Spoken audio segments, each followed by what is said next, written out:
Состоялась очередная 16-я сессия Якутской городской думы. Вел заседание председатель Якутской городской думы Альберт Семенов. Мы рассмотрели 21 вопрос.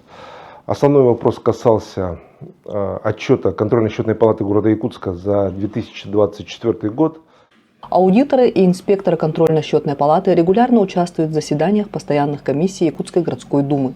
Председатель постоянной комиссии Якутской гордумы по бюджетной и налоговой политике Сарглана Васильева подчеркнула, что контрольно-счетная палата провела и проводит большую работу по эффективному использованию бюджетных средств.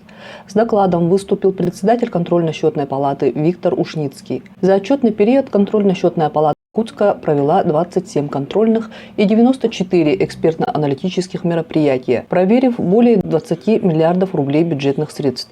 Составлено 34 протокола об административных правонарушениях. Внесено 55 представлений и 6 предписаний с 478 рекомендациями по устранению нарушений.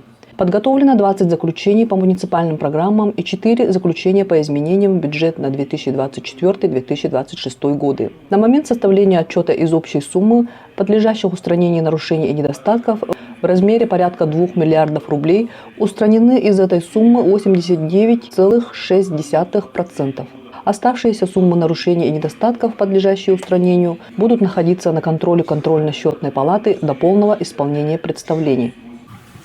За прошлый год контрольно-счетной палаты проверенным организациям направлено 55 представлений и 6 предписаний для принятия мер по устранению выявленных нарушений и недостатков. Итоги контрольных и технологических мероприятий объектами контроля в полном объеме рассмотрены и реализуются планы мероприятий по исполнению предложений и рекомендаций контрольно-счетной палаты. Также хочу отметить, что привлечено к дисциплинарной ответственности 8 должностных лиц муниципальных учреждений и уволено 3 должностных лица. На момент формирования отчета было исполнено полностью 37 представлений и 5 предписаний. В настоящее время по причине наступления продления сроков исполнения на контроле находится 18 представлений и 1 предписание. Срок исполнения представлений наступил в основном по итогам проверок, которые были проведены в конце прошлого года. В целом, по исполнению предложений контрольно-счетной палаты города Якутска по результатам проведенных контрольных мероприятий окружной администрации принято и внесены изменения в 12 муниципальных нормативно-правовых актов и для исключения коллизий признаны тративших силу 5 нормативно-правовых актов. В отчетном году были утверждены 29 муниципальных программ новой редакции в связи с актуализацией нового периода реализации и утверждением новой стратегии социально-экономического развития города Якутска до 2032 года. По итогам проведения экспертиз контрольно-счетной палаты даны ряд предложений и замечаний, из которых в настоящее время 55 приняты и внесены в постановление окружной администрации. Большая работа проведена по эффективному использованию средств в школьном питании начальных классов. Ранее сэкономленные во время актированных дней и вследствие других причин не осваивались. Теперь они будут направлены на повышение качества питания детей в школах. Также в прошлом году, еще раз повторюсь, по инициативе контрольно-счетной палаты проведено масштабное общереспубликанское экспертно-аналитическое мероприятие по оценке организации школьного питания с участием 11 муниципальных контрольно-счетных органов республики. По итогам мероприятия установлен ряд системных нарушений и недостатков, в том числе одним из основных недостатков. Это у нас является несовершенство правовых актов, регулирующих организацию бесплатного горячего питания школьников начальных классов, вследствие чего наблюдалось низкое освоение средств межбюджетных субсидий. Мы обратились к правительству республики с предложением внести соответствующие изменения в государственную программу по развитию образования. В свою очередь, правительством республики полностью поддержаны эти предложения и постановлением от 25 февраля текущего года внесены соответствующие изменения в госпрограмму, в том числе в порядок предоставления и распределения субсидий на организацию бесплатного горячего питания обучающихся начальных классов. Также по информации Министерства образования республики в целях упорядочения механизмов использования средств в настоящее время разрабатываются методические рекомендации по использованию данной межбюджетной субсидии. Когда ставлю на голосование принятие этого проекта решения, в целом прошу голосовать.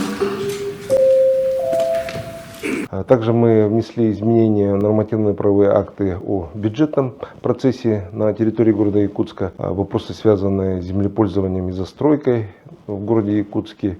И также ряд вопросов относительно изменений в нормативно-правовые акты о муниципальном контроле в сфере земельного и жилищного законодательства.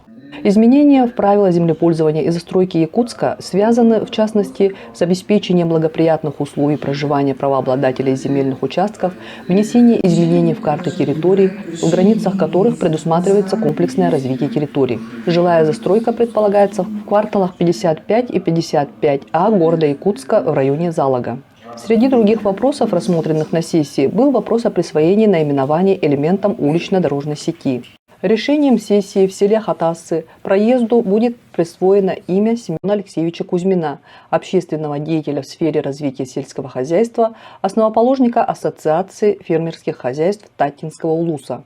В городе Якутске в микрорайоне Спортивный появится переулок, названный в честь Виктора Павловича Шидика, заслуженного тренера ЯССР, а также заслуженного тренера РСФСР. Мы приняли решение об установке памятника герою Советского Союза Федору Попову и об установке также памятника кавалеру ордена Отечественной войны первой степени Гаврилу Протодиаконову. Ну и рассмотрели также ряд наградных вопросов. Среди рассмотренных наград почетная грамота и нагрудный знак городского округа, знак отличия за заслуги перед здравоохранением, а также знак за заслуги перед Якутском. Также были обсуждены награды за вклад в развитие образования и молодежной политики города. На этом очередная 16-я сессия Якутской городской думы завершилась.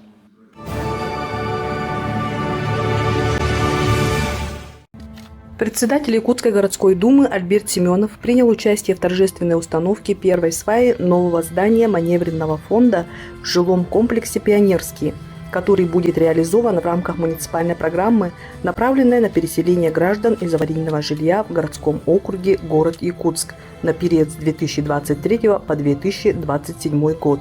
Заказчиком выступает Департамент жилищных отношений городского округа город Якутск, а застройщиком является муниципальный специализированный застройщик Агентство по развитию территорий. Будет построено 9-этажное общежитие со 120 комнатами, которые предназначены для временного проживания людей, столкнувшихся с трудностями в жизни. Общежитие будет оснащено всем необходимым, чтобы обеспечить людям комфортное проживание.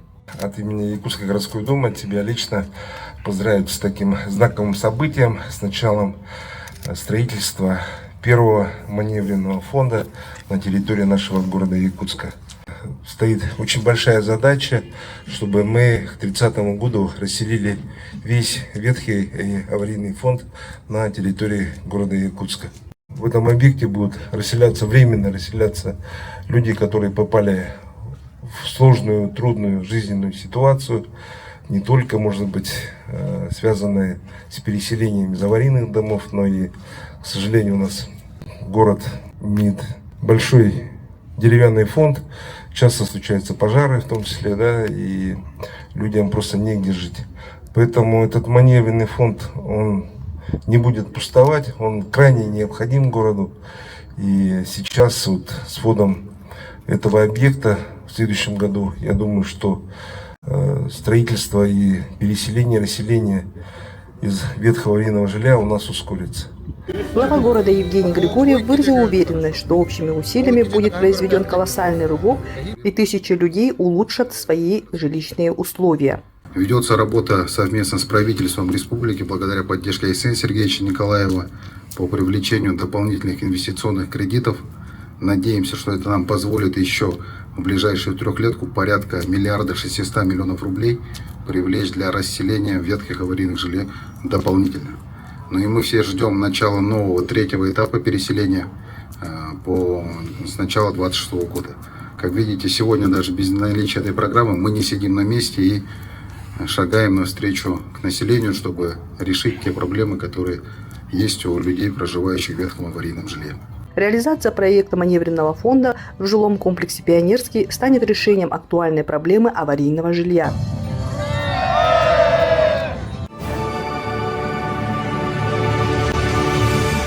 Здравствуйте, с вами журналист Олег Желнин, и я нахожусь на одном из водоузлов Якутского водоканала. Здесь находится лаборатория, которая контролирует в воду.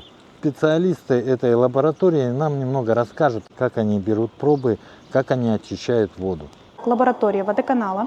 Наша основная задача – это является производственный контроль качества питьевой воды поверхностного водоисточника, то есть реки Лена, с целью установления соответствия ее санитарным правилам и нормам.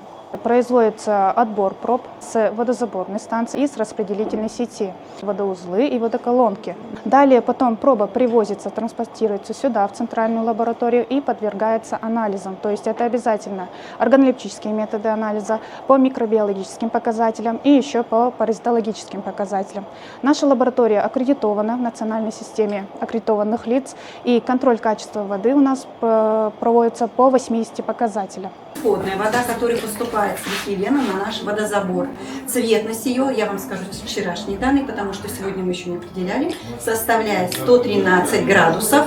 По нормативам, если у нас на нормативе у нас питьевой 20 градусов и мутность 3,96. На выходе уже с водоузла номер 1, который поступает в население, наша вода, цветность составляет 7 градусов, мутность 0,12 мг на дециметр кубический. Качество питьевой воды ежедневно направляем в управление Роспотребнадзора по Республике Саха-Якутия. На предприятии существует утвержденная программа производственного контроля качества питьевой воды.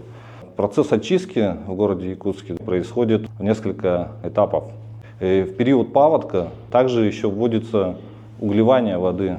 Это дополнительный метод, процесс очистки, который убирает из воды запахи, ионы железа и так далее. Ну а желтая вода, как мы выяснили, это все-таки наши внутридомовые сети. За этим следить должна управляющая компания. То, что все зависит от вашей управляющей компании, насколько она планово проводит промывки. По идее, должны быть промывки систем водоснабжения, как и отопления.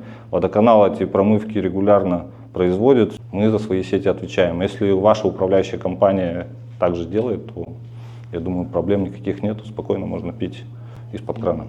Если вода вас не устраивает по качеству, вам придется обращаться в Роспотребнадзор, который проведет проверку и выяснит, кто же виноват в том, что у вас течет плохая вода в квартире из крана. С вами был Олег Жаунин. До скорой встречи. СМИ телепрограмма «Точка взаимодействия» теперь имеет возможность создания имиджевых телепрограмм с дальнейшим размещением на телеканалах и в социальных сетях. Подробности на сайте Округ ТВ.